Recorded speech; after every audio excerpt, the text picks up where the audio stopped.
noticiero fin de semana. Sábado 11 de abril, buenas noches, gracias por estar en sintonía del noticiero fin de semana. Yo soy Sara Méndez y a continuación le comparto nuestros titulares. Diputados sostienen reunión para conocer las solicitudes del gobierno de prorrogar el estado de emergencia y la ley de restricciones temporales. El fuerte oleaje registrado en las últimas horas provocó graves daños en varios locales comerciales de la zona costera del país. Gobierno inaugura segundo hospital temporal para atender posibles casos de COVID-19 en el departamento de Usulután. Y en las noticias internacionales, Organización Mundial de la Salud advierte a los gobiernos que levantar la cuarentena podría provocar un rebrote de coronavirus. Así comenzamos con el detalle de las noticias, 7 de la noche en punto. Bienvenidos.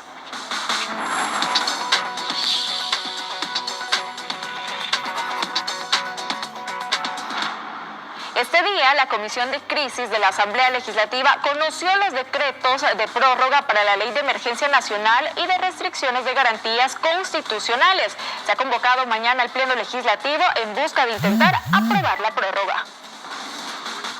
Ya le hemos entregado los anteproyectos de decreto, tanto del 593, que tiene que ver con la Ley de Emergencia Nacional y Calamidad Pública, como el decreto 611, que es el de la suspensión de las garantías constitucionales.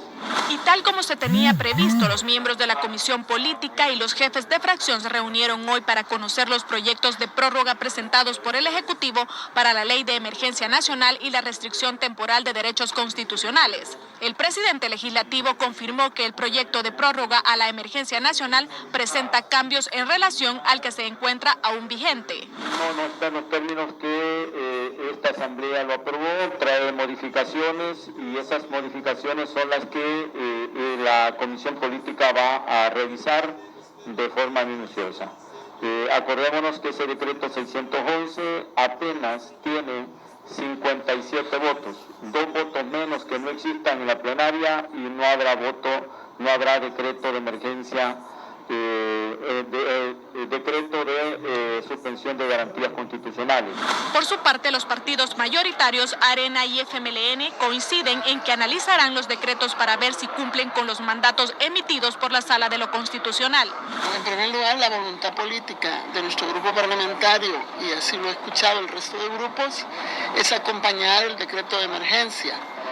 Como viene modificado, viene incorporada a otras resoluciones que ya tomamos en otros días, vamos a estudiarlo, ¿verdad? La fracción tiene todo el derecho de tomarse el tiempo que considere pertinente y necesario para hacer ajustes, pero también los informes tienen que estar, también necesitamos cumplimiento de las exigencias de las decisiones que hemos tomado y no las está cumpliendo el Ejecutivo. Para mañana domingo se ha convocado a la Comisión Política a las 12 del mediodía para analizar las propuestas de los decretos y posteriormente a la plenaria extraordinaria a las 2 de la tarde. Pues nos ha costado un poco porque Arena dice que no está preparada para prorrogar y el Frente proponía que fuera el lunes, teniendo en cuenta que mañana vence la ley de emergencia, la suspensión de garantías vence el lunes. Mañana a las 12 del mediodía se va a reunir la Comisión Política y a las 2 de la tarde se va a convocar a plenaria. Mira, el decreto 611, que es el decreto que le da las potestades a la policía y al ejército para poder retener gente que ande, digamos, violentando la cuarentena, no da para poder ponerle esposas a ningún salvadoreño por violentar la cuarentena. Tiene que ser otro tipo de medidas, pero repito, el decreto no da para eso, ni para doblar muñecas, ni para confiscar un vehículo. Yo he dicho ahora que es importante que tengamos los informes que iba a dar, según el decreto de emergencia, el Ministerio de Gobernación, que iba a dar el Ministerio de Salud.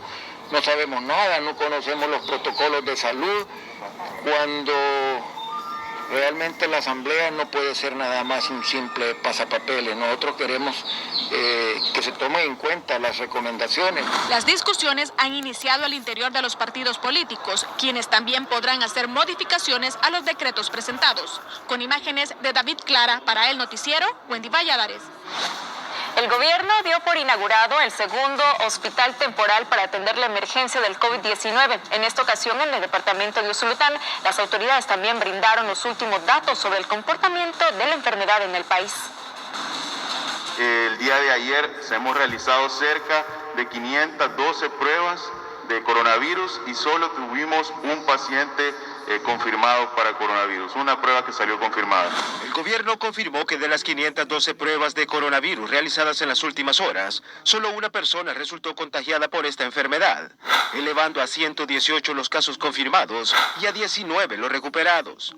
Del total general, 106 son importados y 12 locales, y existen 28 casos sospechosos en observación. Además, continúan las altas médicas de salvadoreños que cumplieron su cuarentena en los centros de contención. Seguimos incrementando la cantidad de pacientes que son dados de alta de los centros de cuarentena. Eso es muy importante, cerca de 275 a 300 personas que cumplen los criterios de evaluación, que cumplen todas las características y los protocolos del alta para las áreas de cuarentena. El último reporte oficial determina que 1.446 salvadoreños ya finalizaron su cuarentena, pero existen 4.225 aún en los 90 centros de contención, de los cuales 1.193 son de sexo femenino y 3.032 masculino. Por otra parte, esta mañana fueron inauguradas las instalaciones del hospital temporal en Jiquilisco, Usulután, con una inversión de $372,000 y busca atender posibles casos de coronavirus en esa zona del oriente del país. Estas áreas van a ser designadas para el manejo de pacientes COVID positivos con un manejo médico leve o pacientes que necesitan un manejo médico básico, también pacientes totalmente asintomáticos pero que son positivos para coronavirus. El proceso que se ha hecho de cuarentena controlada, como la disposición de sitios como estos para atender los pacientes aislados, aunque no estén complicados, sigue siendo la clave para el abordaje de la enfermedad.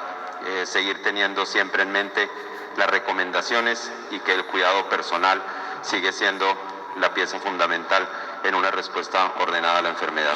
La construcción de este hospital temporal se alcanzó en 10 días y forma parte de la estrategia del gobierno para que el país cuente con la infraestructura necesaria para la atención de posibles casos de COVID-19. Estamos adecuando toda la red hospitalaria, los 30 hospitales a nivel nacional se están trabajando junto con el Ministerio de Salud para poder tener infraestructuras adecuadas para los posibles pacientes que incluso de enfermedades comunes que llegan a los hospitales, pero la infraestructura por años había sido descuidada. Entonces hemos estado trabajando arduamente para garantizar una mejor atención y mejores espacios para la población. Para el noticiero, Julio Rosales. Autoridades de epidemiología avalan el accionar del gobierno en el manejo de prevención del COVID-19, asegurando que están dando buenos resultados. Las medidas que para la población son hasta cierto punto un poquito molestas y exageradas, en nuestro medio está dando un resultado bastante favorable. Para el presidente de la Asociación de Epidemiología, Mario Gamero, el gobierno está manejando de la mejor manera la crisis que se vive en el país debido a la pandemia del COVID-19. Asegura que aunque ya hay más de un centenar de casos confirmados, es poco a comparación de otros países y lo atribuye a las medidas que ha tomado el Ejecutivo. Porque la cantidad de casos que se esperaban que aparecieran a estas alturas no son el número que uno más o menos calcula geométricamente que aparezcan. Vamos no tan elevados, pues, porque mire usted Ecuador, que es un país similar a nuestro prácticamente, en donde no se tomaron las medidas adecuadas. Creo que están teniendo resultados bastante desfavorables y bastante dolorosos. Aunque le preocupa que los hospitales del país no cuenten con la cantidad suficiente de especialistas para poder atender en un dado caso que la situación se complique. En los hospitales estamos un poco cortos en cuanto al número de pacientes, al número de profesionales, por ejemplo, de unidad de cuidados intensivos, que son los más elementales en este momento, porque van a tratar los casos más graves. Además, para el infectólogo, los centros de contención no están exentos del contagio y podrían constituir un foco de infección si no se implementan las medidas preventivas adecuadas. Podría en determinados momentos constituir un foco de infección, podría constituir lógicamente, ¿verdad? Pero yo espero pues que porque no he tenido la oportunidad de asistir a un centro de contención, pero me imagino que ahí dentro de los centros de contención tienen las medidas adecuadas para estar haciendo las recomendaciones necesarias para las personas que están dentro de ellos. También fue contundente en decir que el mal uso de los guantes representa en la población un inminente posible contagio del virus y que es mejor no usarlos. Los guantes no deben de ser utilizados por la población porque hay más oportunidad de que los microorganismos o los virus se peguen. ¿Ya? El mal manejo de estos guantes conlleva una sobreinfección mayor. Yo me he dado cuenta que anda la gente con guantes y se toca la cara, se toca la boca, se toca la nariz, ¿ya? Y entonces esto da más oportunidad a que se infecten. Recomendó a la población a continuar usando las mascarillas, pues no se sabe si la persona con la que hable o viaje en el transporte colectivo tiene la enfermedad en periodo de incubación. Para el noticiero, Wendy Valladares. El alto oleaje registrado en las costas de La Paz dejó varios negocios destruidos durante las últimas horas. En la siguiente nota le presentamos los detalles. Fueron 9 negocios que el alto oleaje destruyó en la playa La Puntilla, en el departamento de La Paz. De acuerdo a los residentes del lugar, todo sucedió en cuestión de minutos. Muchas veces se había detenido a medio rancho, esta vez llegó hasta el final, pues como ustedes pueden observar. Aquí no pierden solo los negociantes, perdemos los vendedores. Pues yo le voy a decir algo, nosotros perdimos poco, porque nosotros solo las cositas de la ramada, ¿verdad? Que no fue. Las demás cositas nosotros las sacamos. Quien no sacaron nada fueron ellos. Este es uno de los negocios que se vio completamente destruidos por el alto oleaje y las familias afectadas esperan que las autoridades puedan brindar ayuda. Uno sale a rebuscarse, a ganar el pan de cada día, pero hoy no podemos. Han perdido miles de dólares. Miles de dólares porque no ha sido una sola familia. Aquí son muchas familias. Por lo menos que nos ayuden con víveres, porque la verdad pues no tenemos trabajo, no podemos salir, porque si salimos por allá los detienen, que para dónde van, que no sé qué, nosotros no podemos salir. Para el noticiero de Canal 6, José Cruz.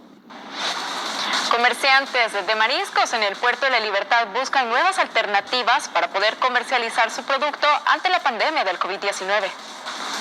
Pequeños comerciantes de mariscos en el Puerto de la Libertad han buscado la manera de poder generar ingresos entre la crisis sanitaria. Uno de ellos es José Herrera, quien ahora sirve el pescado a domicilio. Reparto para Nuevo Cucatlán, Zaragoza, San José Villanueva. Tratando de llevar un poco para... Tratamos de llevar un poco de cada producto porque la gente ahorita está en casa y necesita el servicio. Entonces aquí el momento que nosotros tenemos que estar con la gente. Para mí ha sido positivo, ha sido lo mejor. Sí, porque el servicio lo hago a domicilio y súper bien. Maribel Martínez, quien tiene más de 30 años de vender mariscos, opinó que busca comercializar sus productos a las personas de la localidad. Aquí nomás se vende el pescadito, lo que es baratito, lo que es tamalito, pescado como de $1 la libra. La gente aledaña no compra productos caros, compra atunes, jureles. O sea que con la gentecita así aledaña lo que se vende son esas cosas. La emergencia por coronavirus ha generado severos problemas económicos a cientos de empresarios en el Puerto de la Libertad, quienes para esta Semana Santa esperaban miles de turistas. Ahora los ranchos lucen completamente desolados. Que está bien solo, ¿verdad? Ya por lo del turismo no dejan entrar a nadie y lo que los preocupa es que aquí se mantiene uno del turismo. Vivimos del diario vivir, que se vende, de ahí se sacan las ganancias, ¿verdad? De lo de la semana y ya uno va viendo cómo lo pasa, pero como ahorita no se vende, no se puede hacer nada. Para el noticiero, William Chanta. Así nos vamos a nuestra primera pausa comercial. Ya regresamos con más noticias.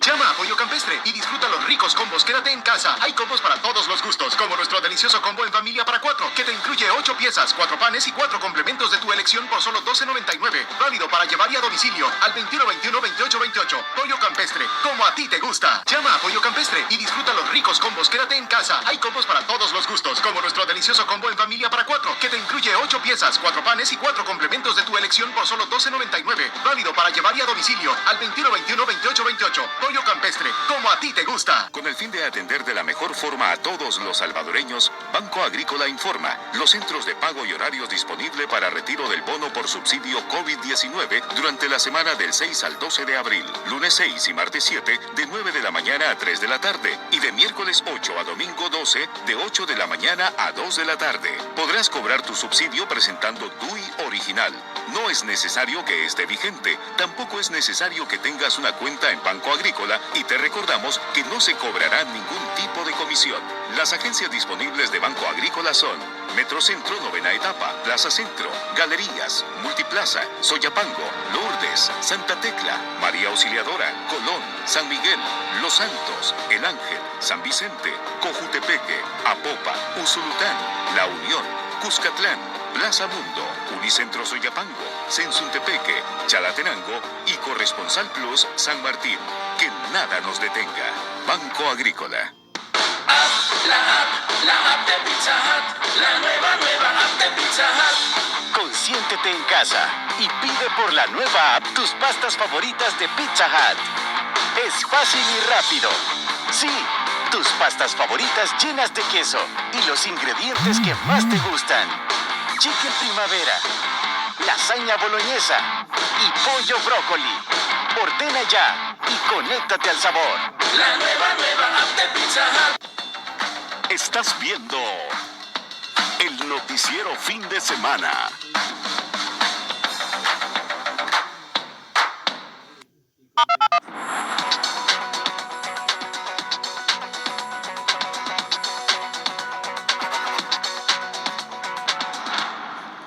Gracias por seguir con nosotros en información de carácter internacional. La Organización Mundial de la Salud alertó a los países que combaten la pandemia del coronavirus que levantar las restricciones antes del momento indicado podría causar un rebrote del virus que podría ser mucho peor.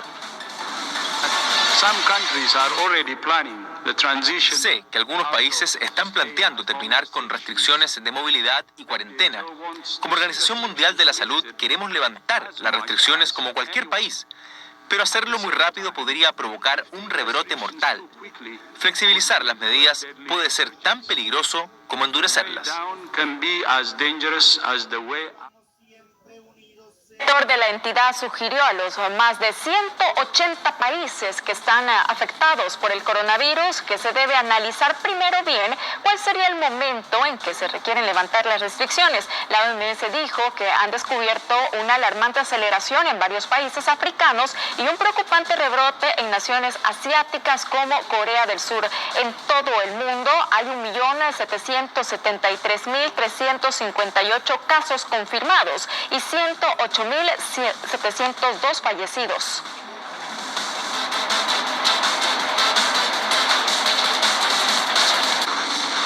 Estados Unidos superó ya a Italia como el país con la mayor cantidad de víctimas fatales por el COVID-19. Hasta el momento se contabilizan 20.389 personas fallecidas en todo el territorio. Además, aquel país ya pasó el 500.000 de personas infectadas. Estados Unidos se ha convertido en el país más afectado por el coronavirus, tanto en términos de casos como de víctimas mortales. El epicentro de la epidemia es el estado de Nueva York, donde según los últimos recuentos oficiales han fallecido ya 8.627 personas. El crucero australiano Great Mortimer, con más de 100 casos de coronavirus a bordo, atracó en el puerto de Montevideo, en Uruguay, para iniciar la evacuación de pasajeros que abordarán un avión sanitario rumbo a Melbourne. El puerto de Montevideo recibió el viernes un crucero con 128 pasajeros que resultaron positivos a pruebas de coronavirus. 110 australianos y neozelandeses desembarcarían del navío australiano Great Mortimer para abordar un avión sanitario rumbo a Melbourne en el Aeropuerto Internacional de Carrasco. El barco permaneció en aguas uruguayas por 2 semanas con más de 200 personas a bordo. El gobierno, que considera a todas las personas del crucero como contaminadas por COVID-19, coordinó la evacuación con su par australiano y la naviera Aurora Expeditions. Una vez realizado el desembarco, quedarán en el crucero más de 80 miembros de la tripulación y una veintena de pasajeros estadounidenses y europeos. Luego de aprovisionarse, el buque volverá el sábado a la zona de fondeo a 20 kilómetros de la costa uruguaya, donde continuará la cuarentena. La naviera trabaja en vuelos charter para devolver a sus hogares a los pasajeros.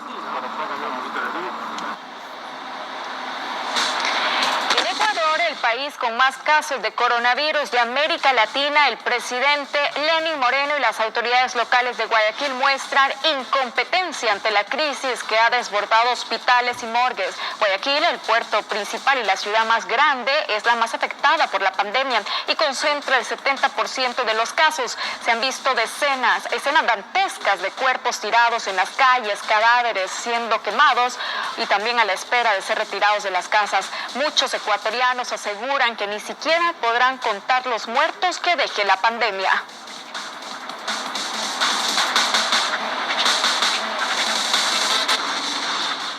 En el Vaticano, con la basílica en penumbra y en total silencio para representar la ausencia de luz tras la muerte de Jesucristo, el Papa Francisco celebró la vigilia pascual. El pontífice pidió que se mantenga la esperanza en estos momentos de pandemia que afecta a todo el mundo.